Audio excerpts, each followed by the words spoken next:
Hey everyone, so today we're going to be talking about the one thing or the one reason, right, why people are wary of using real estate agents, and that is the commission. Very sensitive subject, right? So I have to say, I have to watch what I say. I can't talk in specifics, even though I will give you an example. And again, it's an example. Now, if you have any questions, comments, concerns, or anything at all about this video, the content, or whatever, give me a call, shoot me a text, 407-308-4518, or send me an email at peter@flreagent.com. Now, again, it's a very sensitive subject because it's about money. And unfortunately, or I guess fortunately, whatever, however you want to look at it, people get very sensitive when you talk about money. Money's money, right? It doesn't matter.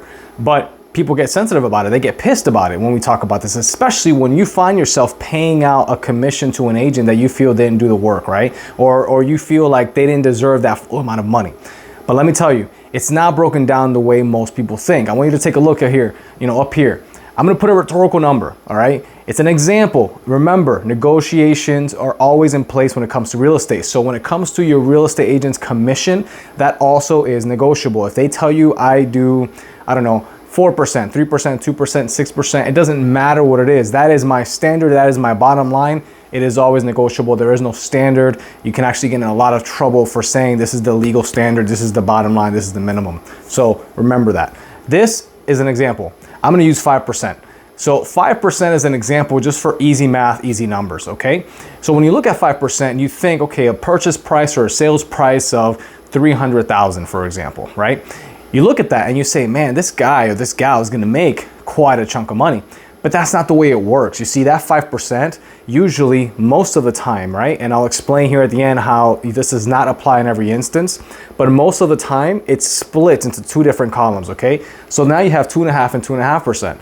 One of those 2.5% goes to the buyer's agent and the buyer's agent's brokerage. The other 2.5% goes to the listing brokerage. Now, once those brokerages have that, let's just say commission or own the money essentially, those get split again in most cases.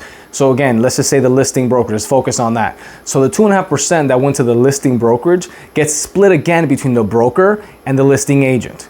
So the listing agent in and of himself or herself, whatever, does not make the full 5%. At the end of the day, they make a quarter of whatever it is the general commission was, or what the commission added up to be. They get about a quarter of it. And again, that's in some instances. There's some brokers out there that require their agents to give them half of everything they make. And now I'm not talking about the initial 2.5% and 2.5%. I'm talking about after the 2.5% split, they split yet again by 50%. I know people that work in brokerages like that.